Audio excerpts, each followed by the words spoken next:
There was a recent study published in the International Journal of Behavioral Development that speaks about a quarter-life crisis. And basically what that means is that individuals, particularly women, are in a high state of stress. They're reevaluating their life choices and they just feel stuck and unfulfilled. And this often happens in the late 20s, going into your 30s, 40s. So it's something that we're seeing happen more and more. In fact, a lot of my students and a lot of the women that reach out are all experiencing the same thing. And I want you to know that you are not alone. In fact, this topic is the very reason I do what I do, because I refuse to settle for the status quo. I refuse to settle with what we think we should be doing, because we, my friends, have the potential to do anything that we want, and it is 100% possible. We simply need to shift our mindset. So today I have a phenomenal, experienced clinical psychologist, Darrian James Long, who is going to help you and give you step-by-step, super simple instructions of what you can do to rewrite your story.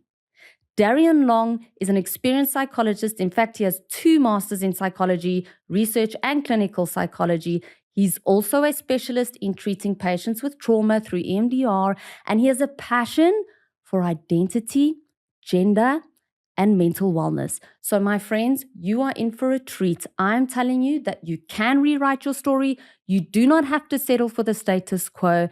Listen up. You are going to want to hear this, because you're going to go away with simple, easy steps to rewrite your story, change your life, and feel better off the bat. You ready? Let's go. Darrian, if you could encapsulate the work that you do in your field of study into a few sentences so that the audience can understand what you do and what you're passionate about, could you give us a little bit of detail? Yes, I can. I mean, it's always weird having to talk about yourself, but my name's Darrian. I am a clinical psychologist. I graduated from the University of Pretoria, and I'm currently doing my PhD at Wits, also in psychology. As a professional, I've worked in mental health care for over 10 years now, and I found myself more aligned to issues such as sexuality, identity, and more specifically masculinities. I find them very fascinating, especially in South Africa. So a lot of my work stems around that.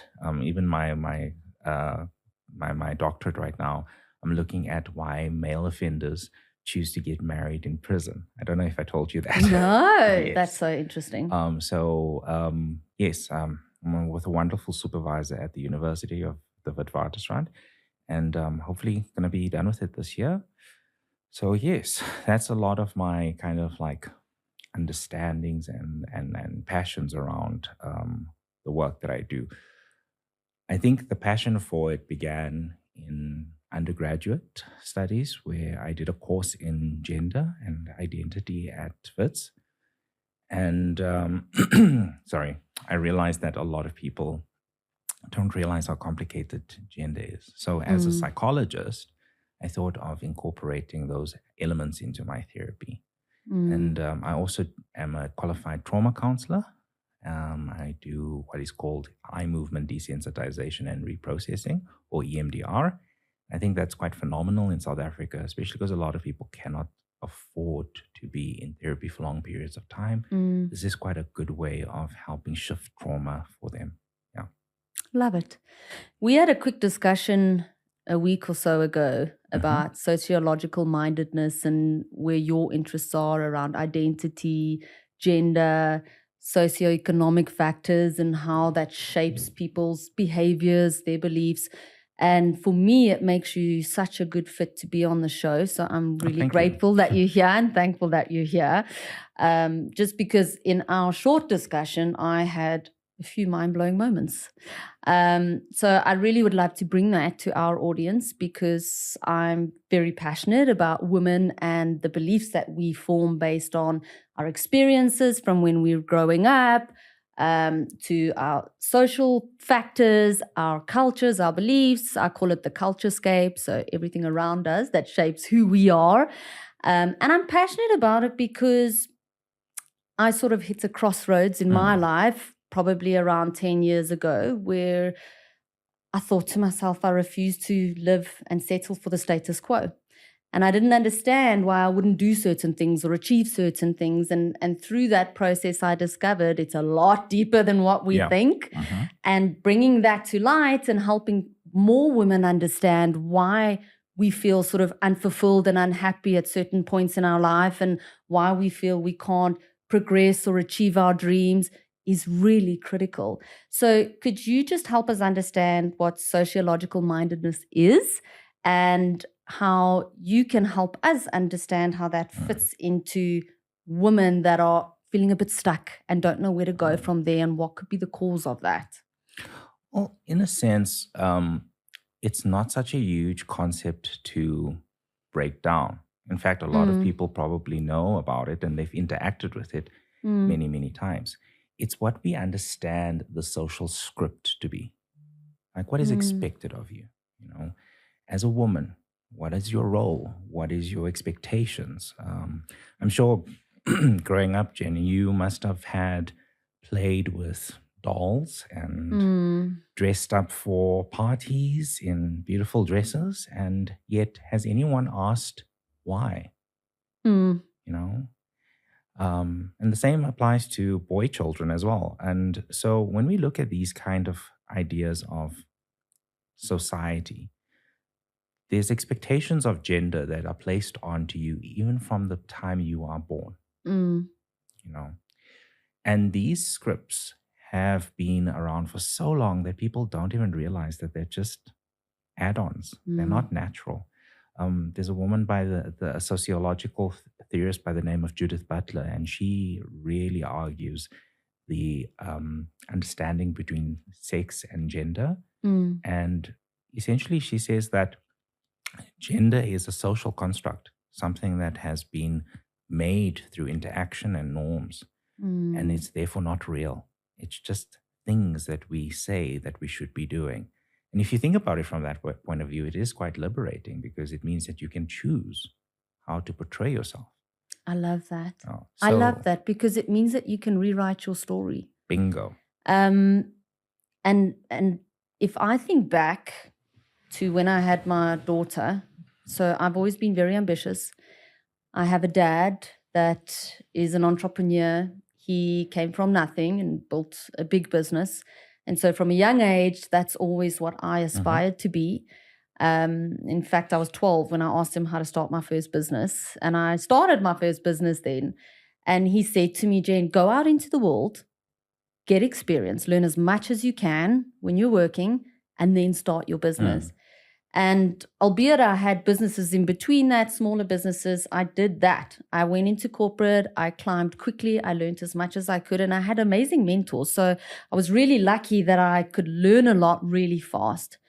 What I wasn't prepared for was having my first kid. I had the 1980s moms who would say to me, you need to stay at home. You need to be there for your daughter. You know, you got to be there. They need you. You've got to be a good mom. And there was this pressure to do that. So at that point, I had left the company that I was with and I was going to plan on staying home for a year. Okay. In month 3, I was depressed. I was lost. I thought, what has hit me? I've lost myself. And I think I'm not the only woman that experiences this. So at that point, I went back into a corporate. There was a company that had been calling me for months. And I said to them, look, I don't want a job. I've got a baby. You know, I'm doing the role and all the jazz. And I went back to a company. And at that point, I thought, you know what? This can't be it. This can't be it. So I left the company after 3 months and started my own business, a PR and events business. And I did really well, thankfully. But my daughter was 6 months old. Oh, no, actually, she was around 4 months old.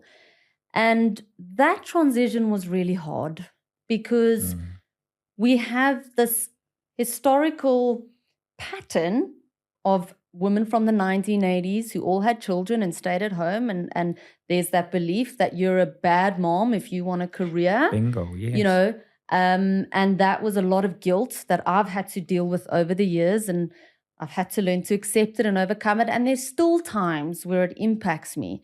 But I'm not the only woman.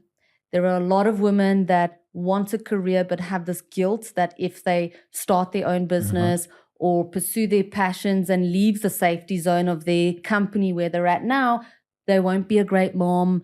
A lot of guilt will come. They won't earn enough money. So there's this situation where a lot of women just feel stuck and unhappy.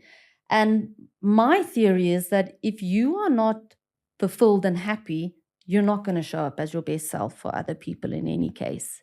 So these norms that we believe are fact or true, let's call them beliefs. I call them the sneaky ninjas of stagnation.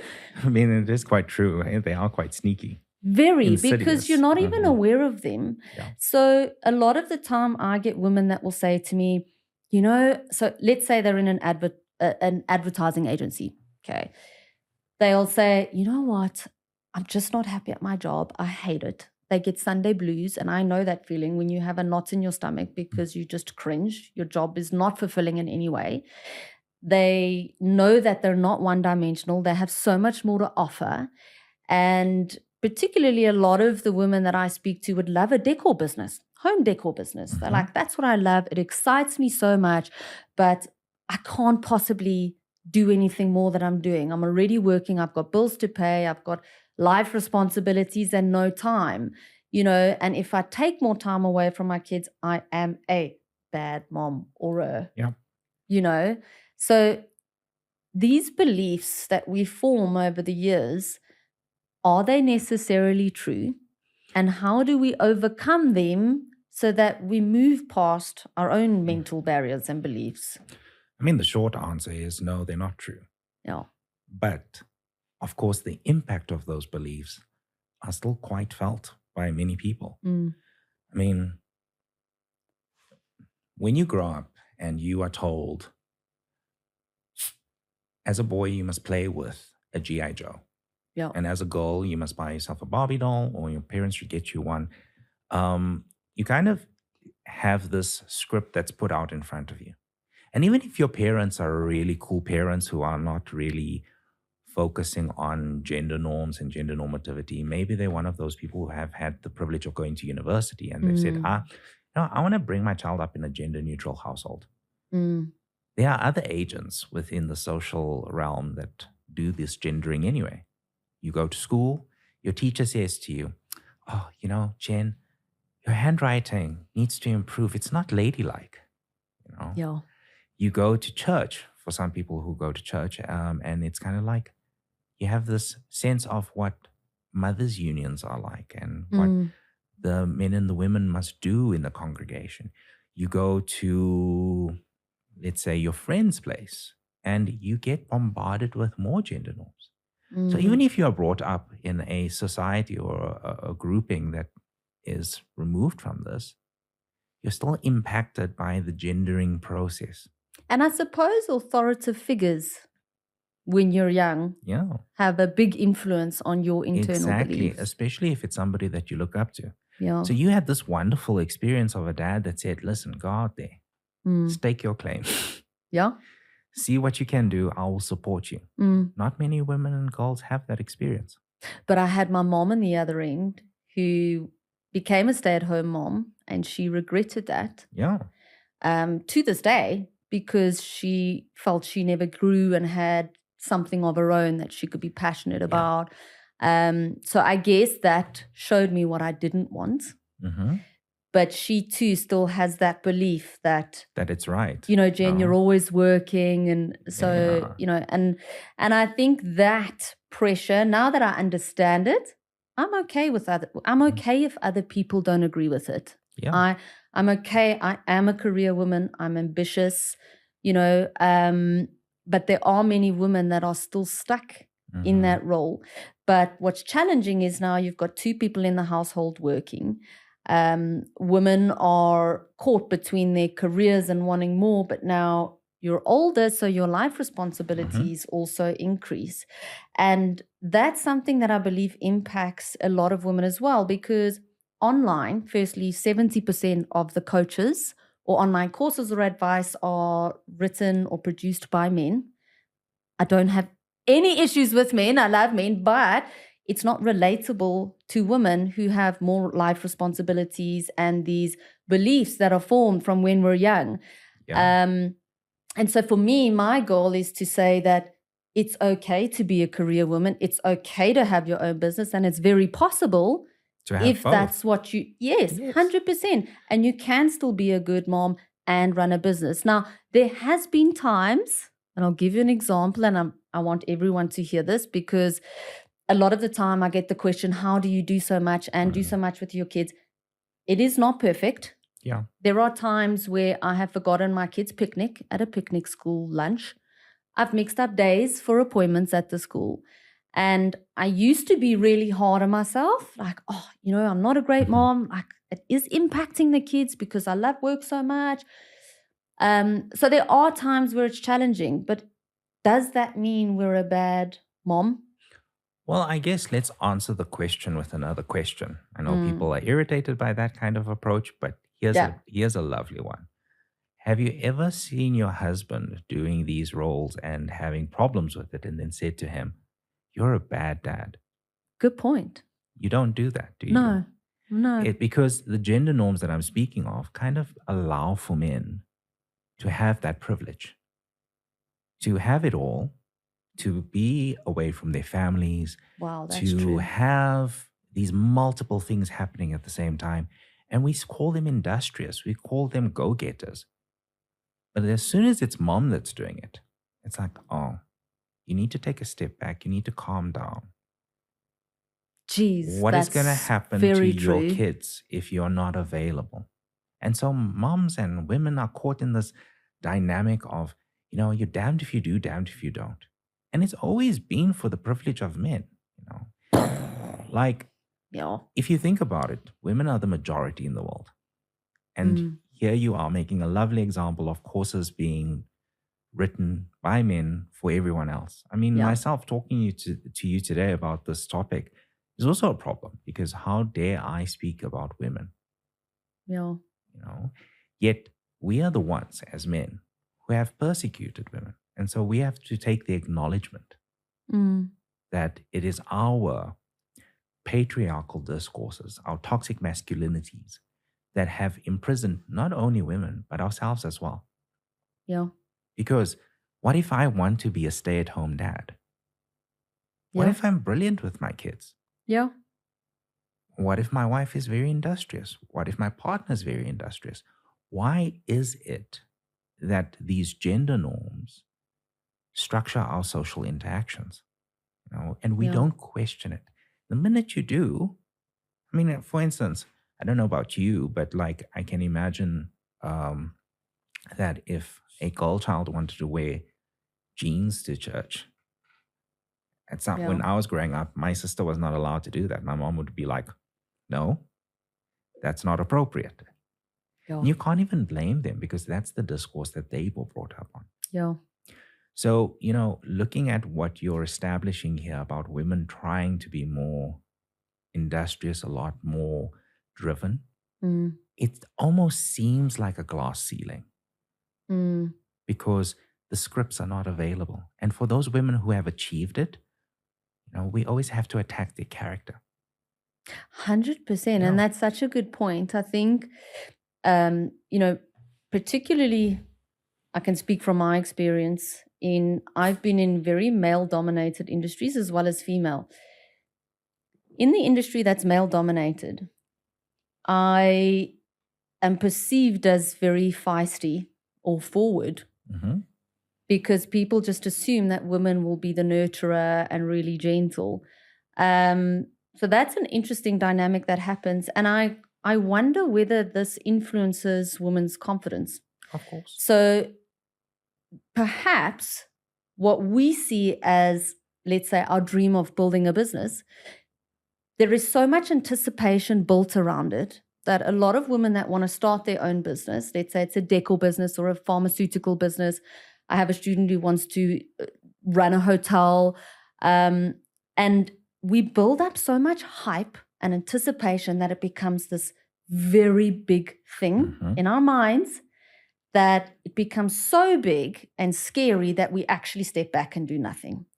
When in reality, we don't actually need to dive in the deep end. No. Right? So do you think that fear and that procrastination, so being really unhappy where they are in their career and their life and feeling burnt out and unfulfilled and that there's no time for them, um, is that one of the causes when it comes to we want to build a business, but we have these beliefs that from a sociological perspective, women weren't built for that? I mean, is that a deep-rooted belief, or is it the belief that... Let me put it this way. I think what you're asking here is quite loaded, and not in a negative way. I just think it is a quite important statement and a question as well. As much as I'm saying that these gender norms and rules and regulations and norms, I think I said norms already, are, in a sense, socially constructed, the impact of them is real. So this burnout that you're speaking of, this lack of confidence you're speaking of, those are actual psychological experiences that people are going through. Yes. And their gender kind of aligns them to how they should experience that. Yeah. So even if you wanted to achieve, even if you wanted to build, for women, you're placed many miles backwards. I remember when I was a kid growing up and I got into trouble once at school for doing something silly, right? And my friend, who was, she is still a girl, I think. We got in trouble with, she had a book that was given to her by a cousin with some really feisty drawings in it. You can imagine what was in there. Yeah. And somebody ratted us out. And the teacher called us up and she wanted to know what was going on in there. And I remember just saying, look, she brought the book today. She showed me some pictures and whatever. And she tried to explain herself, but the teacher wouldn't allow her to. I got off. And the story I heard was, oh no, you know what? She's a difficult girl. She's a bad girl. And when I when I reflect back on my life, I often have these interactions where I've noticed that either friends or family members of mine who are female, having it harder to establish something, prove their innocence, prove their worth. Whereas for me, I often just said whatever I said and people took it. And that's what privilege looks like. And that is the impact I'm talking about. Yeah. So these elements of the gendered world affect us in such dynamic ways that your self-confidence will get beaten up. Yeah. I have another question for you. When you look at the term, or if you hear the term hysteria, what do you think of? Panic. But what kind of person pops up in your mind? Is it a man A or crazy a woman? woman? Yes, exactly. Exactly. Right? Yeah. Oh, she's hysterical. Yes. Yet this term is not necessarily a gendered term because men can act hysterically as well. Yeah. Sigmund Freud actually, back in the day, he also was part of the reason why this term became such a thing linked to women. Yeah.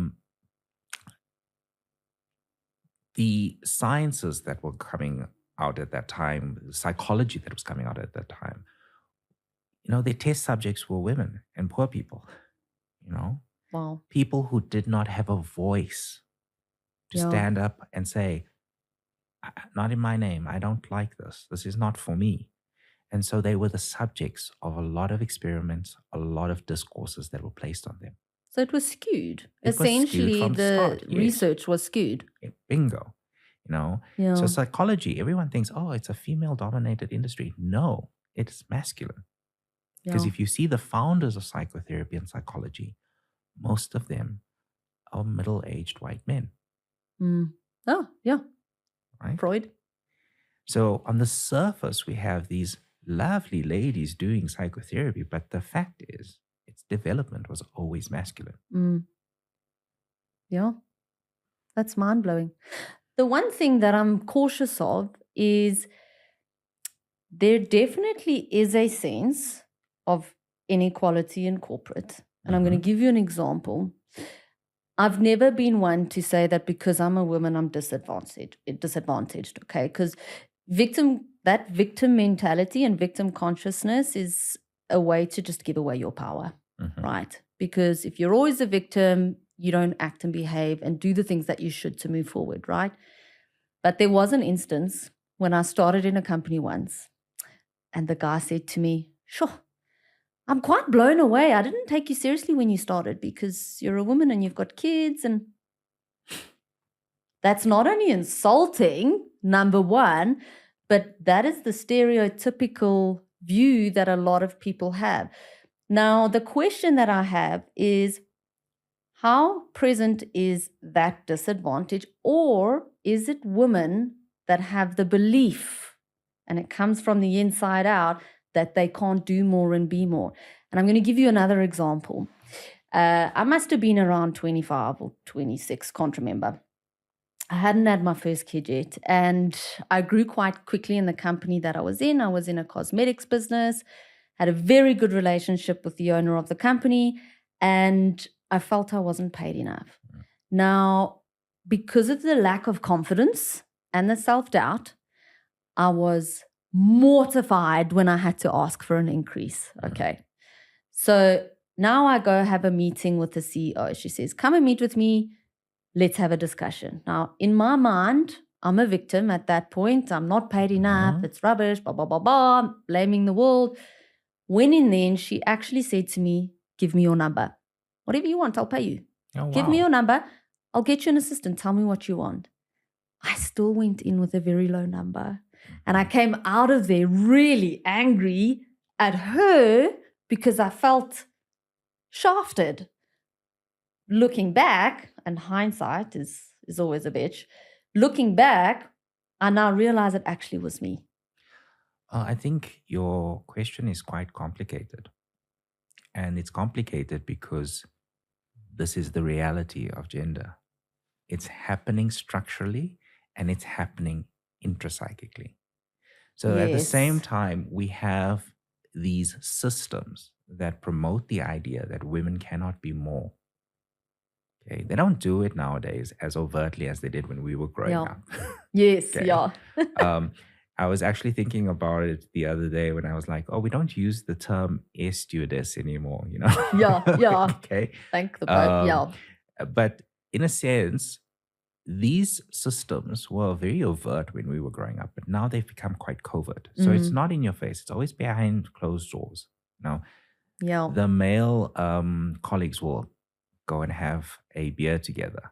Yes. Or they'll arrange company functions and they'll ask the female employees, "Oh, you know what? We are not good at doing these things. Would you guys do it?" Oh, yeah, that's very true. And then there's the psychic aspect of it where you're like, okay, what is my worth? Because a lot of women have found their value in relation to others. 100%. It's not like, oh, I'm valuable for myself. I'm confident for myself. I'm confident because I have to be, because I'm this person's mother. So if he's sick or she's having problems or they are having issues, I have to assert on their behalf. Not that I want to, but I have to. You find yourself in relation to your partner. I am Mrs. So-and-so. That's so true. And I want to touch on this for a moment because self-worth is a big thing. I see it in women's careers, in women that run their own businesses where they don't charge enough, they don't think they're worth more. And that's a huge psychological barrier where your business ends up running you because you're not making enough money. And also the fact that we seek validation from everything external. And admittedly, I do this a lot with my husband. It's hard not to. Right? Oh. So if I'm not being told that I'm great and I'm a great wife and or if I'm not getting the validation from the people I work with, I don't feel good enough. What I've realized is that if you value yourself, so let's say you go and you're pitching your business to a client, your service, or you're asking for a raise in your company, or your boss is giving you an awful time and you want to stand your ground. Whatever the situation is where you actually have to show your worth. If you see yourself as valuable and you change the picture around, other people see you as valuable. Yes. Right? So how do we take that self-doubt and lack of confidence? So I have a lot of women who say, I would love to have my own business, but I'm scared I'm not good enough, or that I don't have what it takes to make it happen. How do we take that doubt and that lack of confidence and turn it into a situation that gives us the courage to take the first step? And I say courage because confidence doesn't just arrive. I believe this. Confidence comes through putting yourself in uncomfortable situations and building it, And seeing you can survive.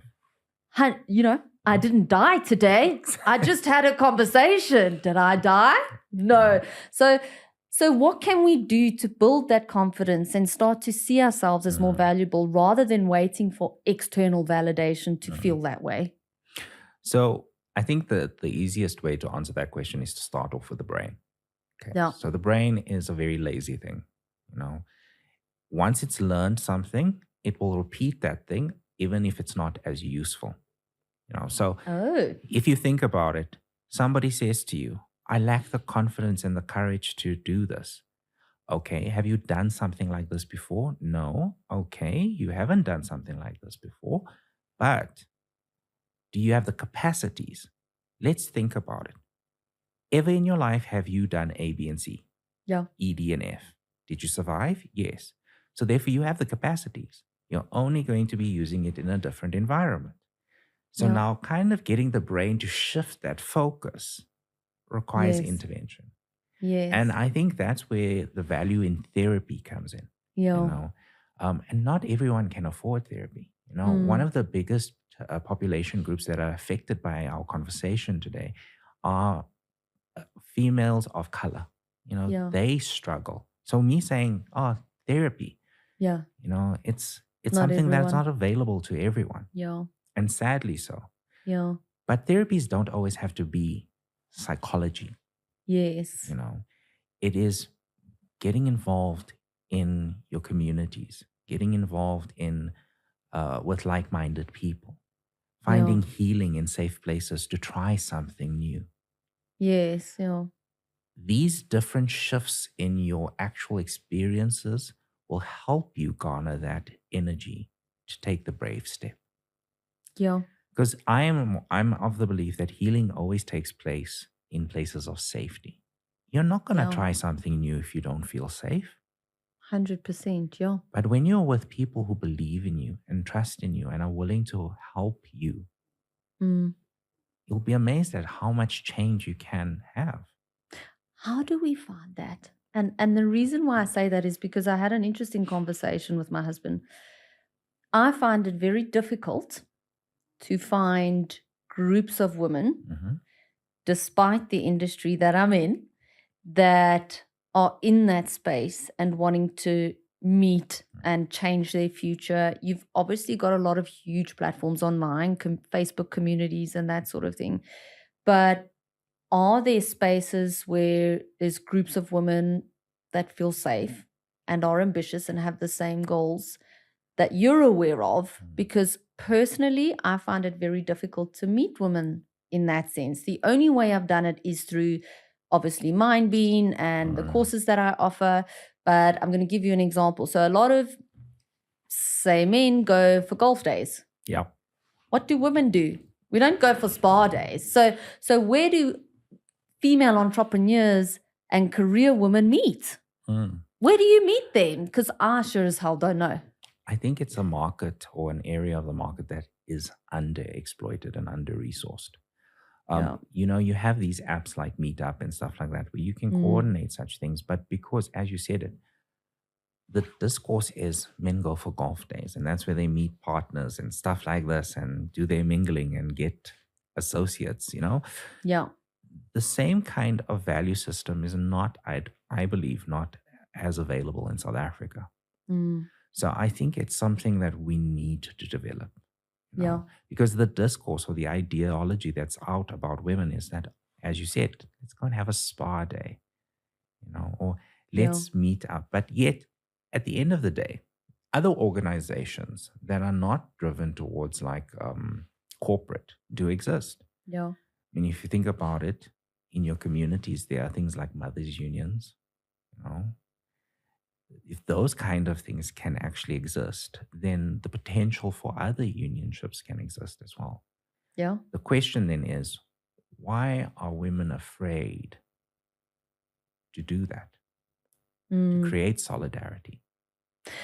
I wonder whether it's because the advice online is not relatable to women and there's not enough women speaking out about it. And that's what I want to do, because I'm not somebody who wants to shout out girl boss, and I actually find that worse. But I am somebody that wants to say a lot of women feel this way. There is a lot of lack of confidence and self-doubt, a lot of pain in staying where they are rather than going for what inspires them and their passions and their dreams. And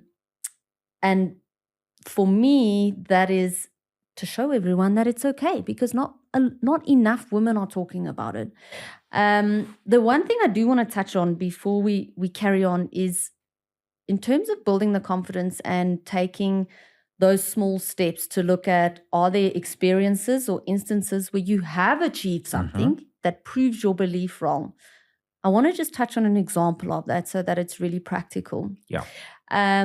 Let's say somebody has the belief that they aren't good enough to charge the right price for their service. Let's say they are a social media expert and they have a freelance business. Okay. Sure.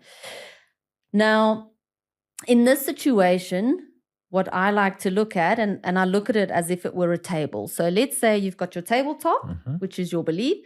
Each leg is an experience that you've had in growing up, or something that you've perceived that someone said to you, a figure of authority, your mom, your teacher, your dad, whoever. Those instances have all formed the belief. So the belief is that I can't charge more than X amount for my social media service, because who's going to pay me for that? Okay. Yeah. In this instance, to improve your confidence and grow your confidence and give you the courage to start charging what you need to charge in your business so that your business is sustainable, number one, but also so that you get what you're worth, I would look for instances that prove those beliefs wrong. So, for example, I gave somebody help once and they came to me and said, you completely changed my social media performance, thank you. Yeah. Or there was an instance when somebody said something to you, you know what, you told me that one day and it really helped me. So I would recommend to anyone listening that you go back on those experiences and you write down experiences that prove that false belief, and I'm saying it's false because it's not true or fact, that prove it wrong, so that you can realize you are more than qualified. Is that something that you would recommend, is to sort of tackle those false beliefs? From a therapeutic point of view, that is very cognitive behavioral therapy, in a sense where you kind of like using evidence to supplant the faulty belief. Yes. Okay. And it's not just evidence about the world, it's evidence about your life, which is very important. Yeah. Because the brain, like I said, it's lazy. It always will go back onto rituals and beliefs and ideas that don't really benefit you. At some point in your life, it did. Is that why we get stuck in a rut? Yes. So in a sense, at some point, these behaviors benefited you. If it was for survival, or if it was for, most of it is out of survival. Yeah. It will say, oh, well, this helped us, so let's just do that again. Yeah. Now, the confidence you're speaking of, I like the metaphor of the tabletop with the legs.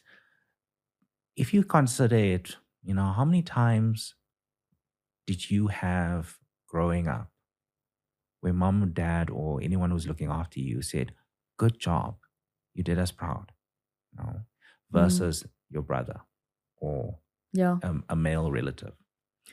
And so I think women already from like the minute they can start to talk, understand that they have to be less than. Yeah. So that self-confidence is always at a deficit. Yeah. And so it's almost natural for the brain then to say, don't charge that price. Who are you to Who are you charge to that charge that price? price? No one's going to pay that because it comes from a history Yeah. of times where you were put down. And it wouldn't be, sometimes it would be as overt as something traumatic, Mm. but it wouldn't be that always. It will be a slight thing. Like, Mm. don't sit like that. Girls cross their legs, they don't sit open. You know, Yeah. don't do that. That's what boys do. Yeah. You know, don't jump off a cliff. You're going to get hurt, but your brother can. And so when it comes to the practical applications in a dynamic way of these structures that we have, of course, somebody's going to say, I can't take the risk. I'm scared. I'm not worthy. I'm not supposed to. I'm not supposed to. I'm not supposed to achieve. You mentioned something very funny, and this is overshare. I have the nickname Peanut. That's And interesting. so I have the nickname Peanut, and it comes from when I was growing up. My dad is Portuguese. He immigrated to South Africa. My mom is Scottish, also immigrated here when she was a teenager. And I have a brother who's very naughty and has slept around a lot. Okay. Openly, we have a very open family. Family dinners are interesting. When I was growing up, my dad told me to put a peanut in between my knees and hold it there until I'm older, so I could be a lady. Oh, so wow. I had this nickname, Peanut, and I still have it. And it's so funny because you mention that now, like ladies must be ladies. And it's, you know, even though we're going off the topic of career, ladies who are sexually adventurous or have more than one partner, it's almost as if we should be ashamed of it, Yes. you know? And that small thing has never left me. It won't, because it's not something that you can actively challenge. Yeah. Imagine you said to your dad, no, Dad, take the peanut away. Did you do that growing up, Dad? Did it work for you? What would he have said to you? Yeah. You would have been shocked. Yeah. Like, one thing that I heard growing up a lot was children should be seen and not heard. I hate that. Right. I hate And it. so we learn from a young age to smother our own thoughts. Even though your thoughts might be right, because it's inconvenient for somebody older than you to engage with you on that level. They use these kind of discourses. And so you do feel trapped by guilt. Yeah. You're saying that we're going off topic in terms of, corporate applications, but all of these things are intertwined. They play a role. They do play a role. Earlier, you spoke about people feeling guilty.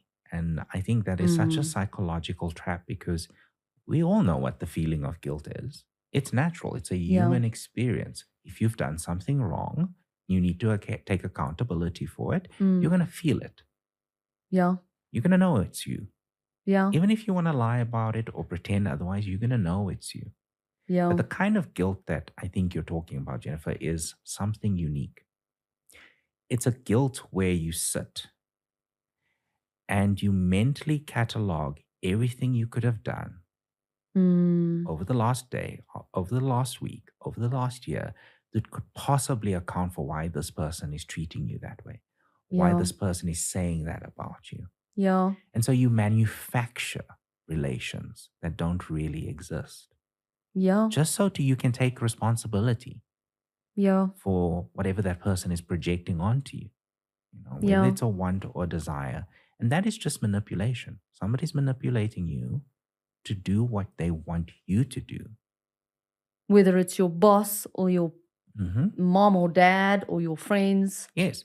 So imagine you're married, you've got a stable household, and you say to your husband, I want to leave my job. I want to start this. I've been really good at this side hustle that I've been busy with, and I want to make it something more sustainable. Not every guy is going to say to you, go ahead, I'm supportive. They're going to say, but do you have time?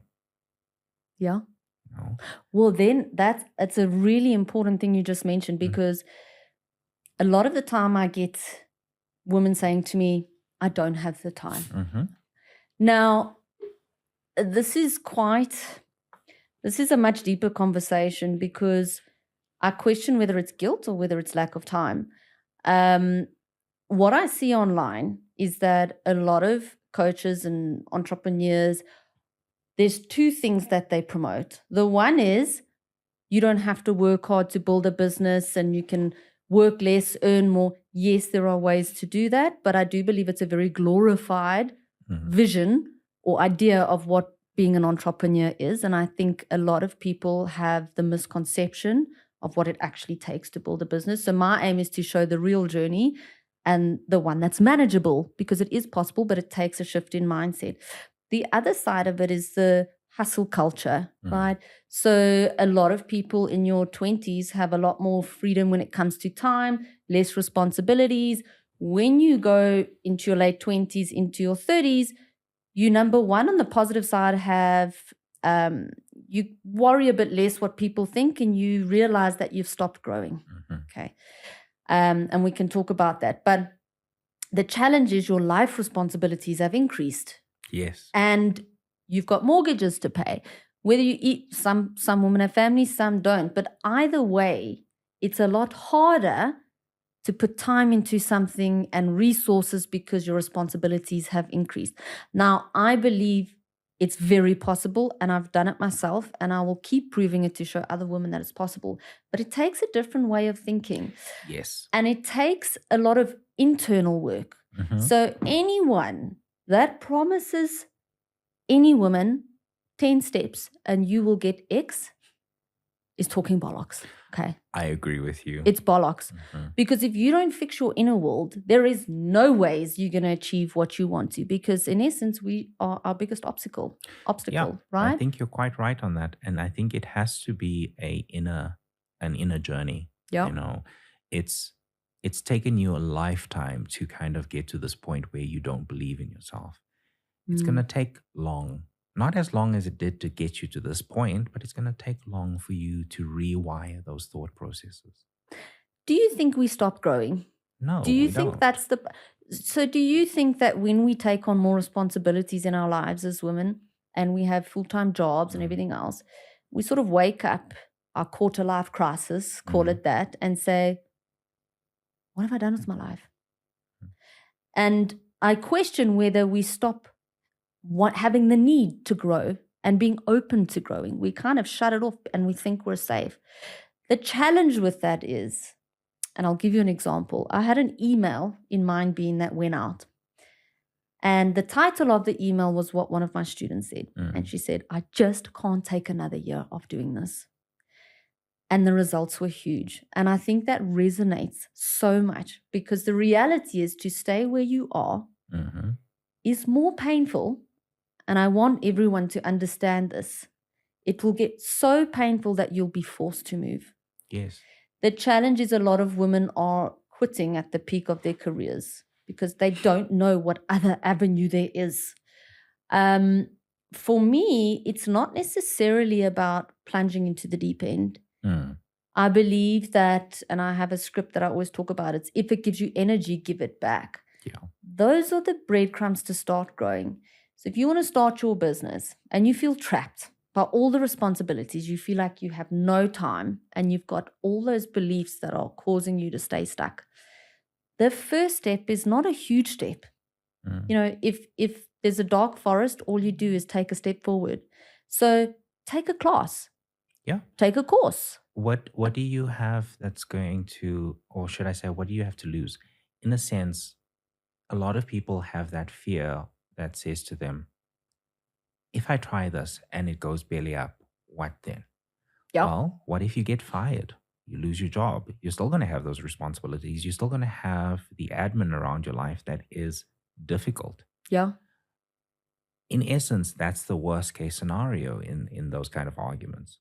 So if that's the worst case scenario, there's a big difference between asserting yourself and saying to yourself, I'm going to try this. I'm going to see if it works, versus giving up, you know? Yeah. So I think at the end of the day, it does come down to changing your mindset and changing your beliefs about yourself and your capacities. Yeah. It's a painful journey. because it means challenging the status quo. It means challenging the naysayers. Yeah. But how will you know if you haven't tried? Are you Yeah. comfortable with living a life filled with regrets? Are Yeah. you comfortable being in the position that you are? Yeah. Is it fulfilling you? To be honest, Jen, some people don't want extravagance. They don't want Mm. what we're talking about, and Yeah. that's okay. Yeah. But for those that do, no, the time is now. You're the only one that's standing in your way, Yeah. honestly. It might start with something small. There's a lot of online free courses. Mm. They were saying the other day, I can't remember the study per se, but, that most people in South Africa have access to the internet now because of their Yeah. phones. Yep. Whether that is factual remains to be seen. But what I'm trying to say is that there are ways of gaining access to information. Yeah. Whether it's Yeah. talking to somebody that you've seen that has started it, Yeah. whether it's somebody that you trust, that will give you a lot of confidence to make some of the difficult steps. Yeah. The interesting thing about this whole dynamic that we're speaking about is how much more work women have to put into this than men do. I mean, masculinity, or should I say there's many masculinities, but toxic masculinity Mm. is so fragile that it needs people to serve it. Mm. And so it uses statements around your ability as a woman Mm. to break you down. Yeah. Yeah. And it affects men and women, I think, in equal kind of ways, but I think the lived experiences of women are much worse than men. Yeah. So in a sense, you would have to work 10 times harder to break the mold. Mm. And that's where the unfairness and the inequality is. Yeah. So I do think that kind of acknowledging that, realizing that it's not in your head, it is real. As much as these things are socially generated, the impact of it is real, and it's what's stopping you from achieving your potential. When Yeah. you realize that, you then have options. Yeah. Do I want this role that has been given to me without my permission, or do I want to try something else? Yeah.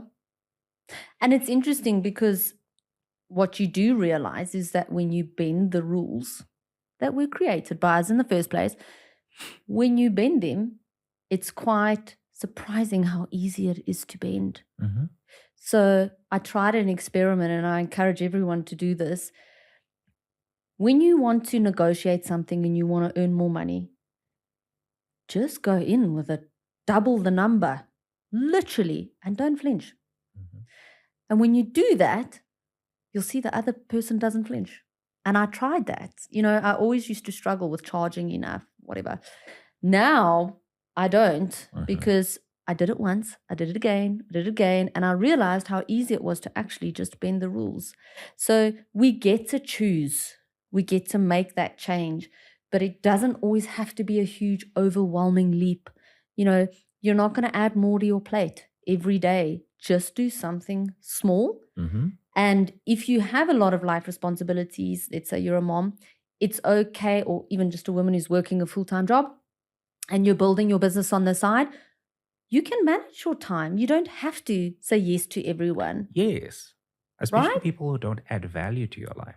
Free up your time. You have an hour a day or 30 minutes a day.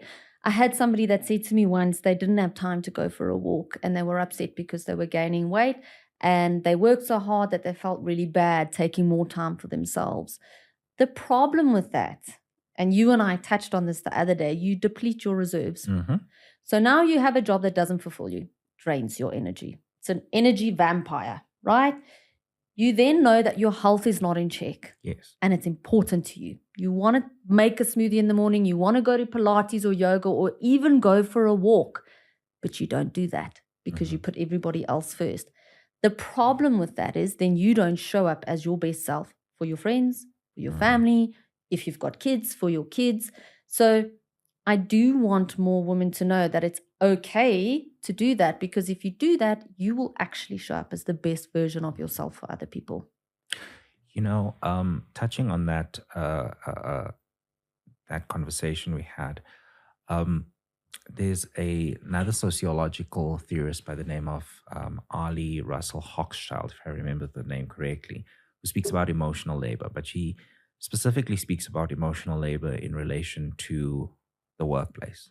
And what it is defined as is the managing of your emotions and your expectations Mm. in certain situations to achieve certain things or to do your job. Okay. Yeah. I'd like to bring that into the psyche and say, women often have to manage their emotions and their expectations Mm. in order to be in relation to other people. So they will Yeah. naturally say, I don't have time. I don't have Yeah. energy. I've got so many responsibilities, Yeah. because the self is not important to them. 100%. Yeah. My son Gregory is more important. My Yeah. husband is more important. My mom's more important. My My boss sister. is more important. Everyone else Yeah. besides me, Yeah. and yet you're the only thing that you have. Yeah. And if you're not going to take time to develop yourself, how are you going to be able to carry more and do Yeah. more? So, in a sense, people, specifically women, learn from a very young age to manage their expectations. Yeah. And so they don't push, they don't take the chance, they don't take the risk, Yeah. because they don't believe that it is something that they are entitled to. But listen, if the male counterpart can do it, so can you. Yeah. Because these are just social, interactive norms. Yeah. You can rewrite them.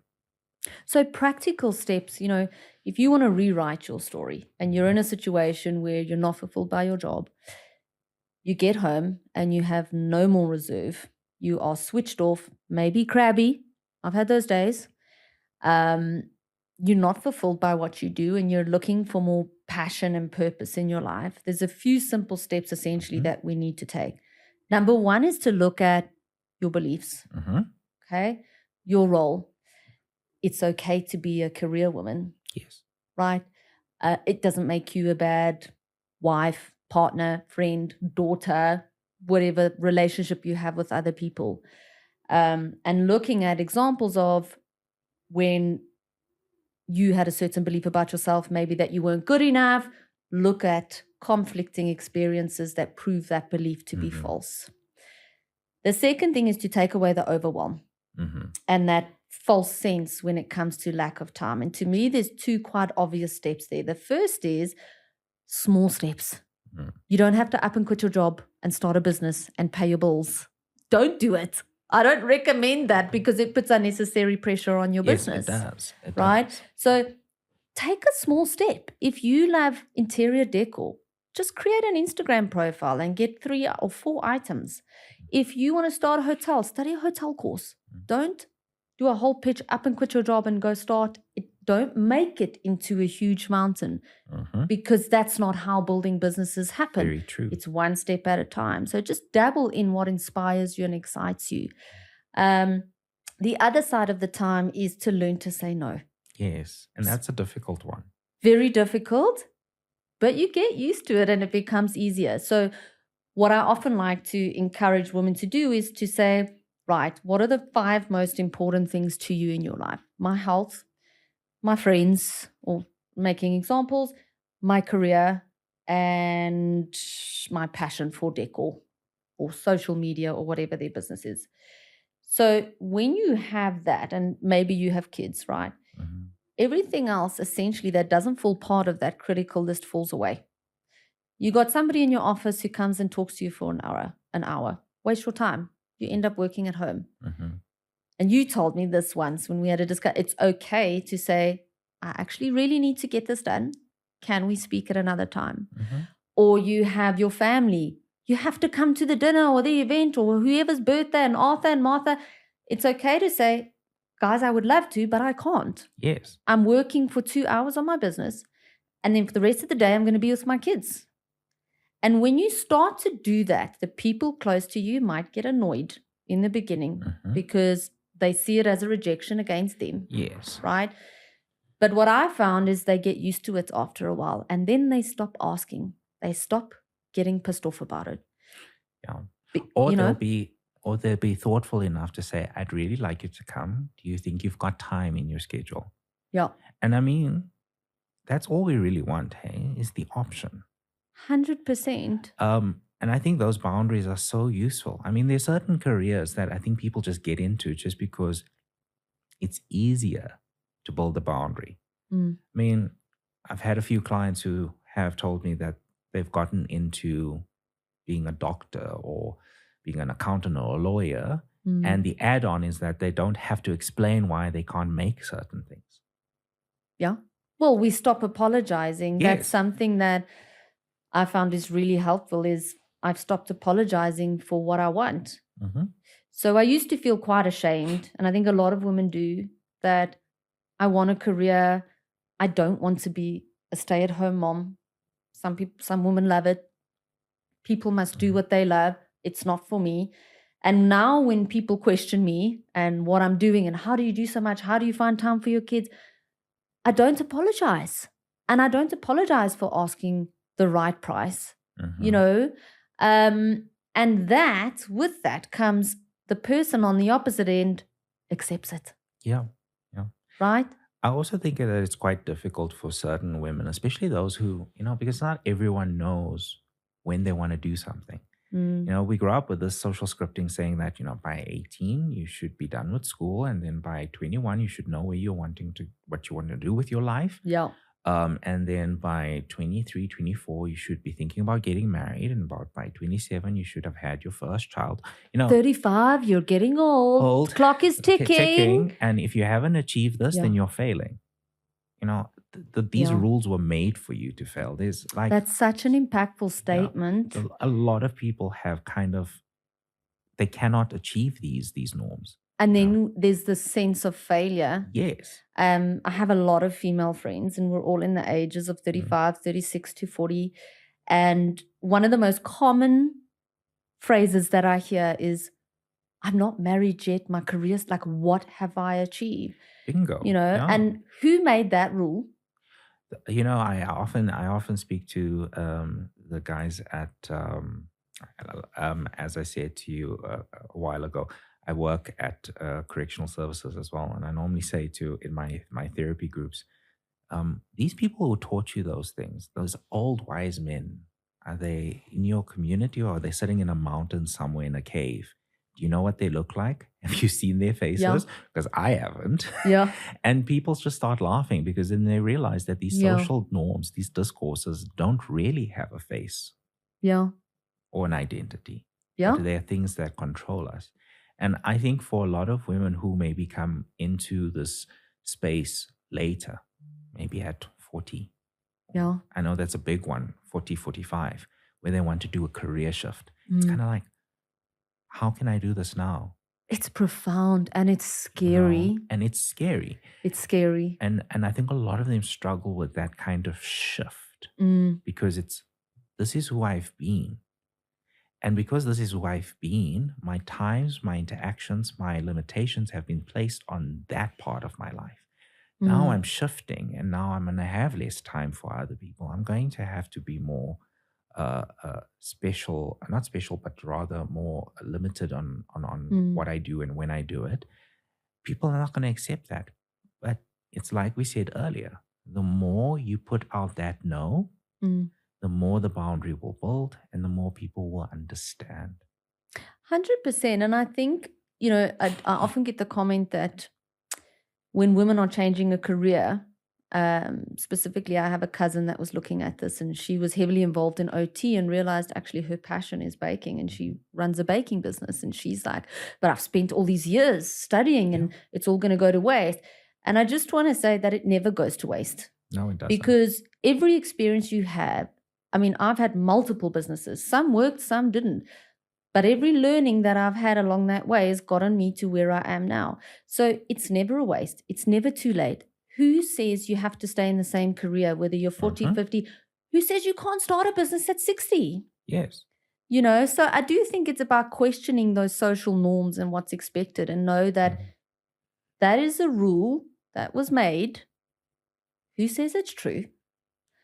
And would you rather, and this is a critical question, would you rather spend the next 10 years suffering like you are and in pain and unhappy?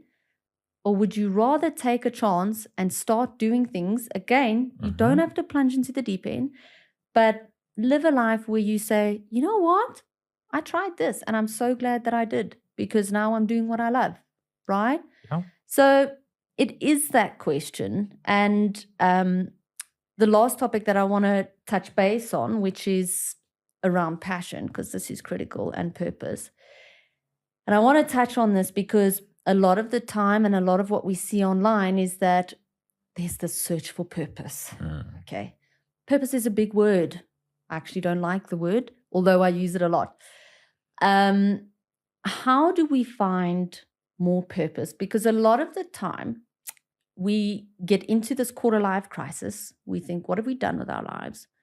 There's this whole assessment of the choices we've made up to now, and a lot of criticism. And we say, I want to find more purpose and excitement. For me, you are never going to figure it out. Oh, yeah, I think you're by 100% thinking it through. correct that way. I mean, I often bracket these kind of terms as passion and purpose into the same bucket of happiness. A lot of people are chasing happiness. And they feel so unfulfilled when they are not happy in their lives. But have you ever played musical chairs? Yes. What is the fun part? Is When it you're sitting and trying to fight for a chair. Yes. So is it having won the game or the process of winning the game? Process. Yes. It's exciting. Because that's when you're having fun. That's when you're happy. The happy is in the moment. It is not at the destination. Yeah. So in a sense, the purpose, if you place it as a destination, there's a big chance you're going to be disappointed. Because your reality is not going to meet your expectations. And that's when unhappiness occurs. Whereas if you allow the purpose to develop almost organically, you might find a better thing to grip onto than this big idea that you have no idea how to kind of turn into reality. And that's overwhelming. And that is overwhelming. Yeah. And so you get into the state of internal paralysis. And procrastination, where you avoid it completely. Yeah. So in a sense, we have these kind of discourses that have been told to us about finding your purpose, finding your drive, finding your passion. And it's almost like these big mantras that you have to kind of like figure out and make your journey towards. But the simple things that we do are the things that actually start developing that. People underestimate the importance of a hobby. Yeah. Like, what are the things that are intrinsically you that you're just good at? That maybe with a little bit more time, practice, and effort, you can polish into something meaningful. And those things are very important because they create purpose. They create a sense of self and independence. Like I said to you, I do a lot of artistic work, Yes. And for a very long time, I would say maybe from 2012 up until as recent as 2022, I had stopped doing my artistic stuff, stopped drawing, I've stopped painting, I stopped doing the stuff that made me feel good about myself. And guess what happened to me? I got depressed. I struggled, but I didn't even notice I was struggling. I was just not showing up. I was there, but I was not there. Yeah. Yeah. Everything became tiresome. Everything became a drain on my spirit. And then I don't know what happened. And randomly, I just started drawing again and started painting again. And before I knew it, I was buying stationery and stuff that I used to do that made me feel better about myself and reteaching myself the skills that I had learned and exploring new mediums. And I realized I had forgotten a huge part of who I am as a sacrifice for a career, as a sacrifice for, the day-to-day running of my life. And when I got that back, I said to myself, gee whiz, how is it that this happened? Mm. You have this Yeah. wealth of memory and experiences that you just could not tap into because you were so lost in yourself, in the overwhelmingness of it all. An auto mode. Yes. And now things are a little bit different for me. Yeah. I feel much more excited than I used to. I feel much more passionate about certain things because now I can take that creative energy And express it. and express it in my career. And that's just it. I think, for me, so I went on the exact same journey and I started to dabble in what I was really passionate about. And the more you do it, the more you realize that you've actually been doing it for years. Yes, Um, exactly. I truly believe that everyone is born with a unique set of gifts and they have a purpose. But not everyone's purpose is necessarily to save the world or cure cancer. Bingo. Some people's purpose might be to make other people laugh. So a way to discover that is to ask yourself, when was the last time I had a moment where time just flew by? Yes. And I was in my zone? Or when was the last time that something excited me? That's where you start. You don't start at chapter 20. You start with the question, what do I love? You know what? I love decor, or I love being creative. I love reading. I love writing. Just do one small step and dabble in the things that excite you. That already balances out your life more than you can imagine, because those things that inspire you are what actually bring you joy. And I believe that a lot of us have turned those off to cope with life and the busyness. And the more people that do more of what inspires them, the more purpose-driven businesses will arrive and grow, the more that people will give the world the gift that they were truly actually born for. No, I agree with you. That is my goal. I want to show people that you don't have to live by the rules. Question it. Question your beliefs. Is it true? Not necessarily. Nothing is fact. And you can find more passion and purpose in your life. And yes, you can build a business. You do not have to settle for the status quo. No, you don't. So, Darrian, you have been an absolute star. Thank you for having me. Thank you so much. I'm so grateful that you joined us. Thank you so much. You're extraordinary. Thank you. you. have a way about you, and I hope you never stop what you're doing. Thank you. Same to you, Jennifer. It's been really wonderful talking to you today. It's been amazing. And for everyone listening, I want you to share your story as well. Comment on Mind Bean Vibes Instagram, or comment on the YouTube video if you're watching the YouTube video. We want to hear it, and keep going.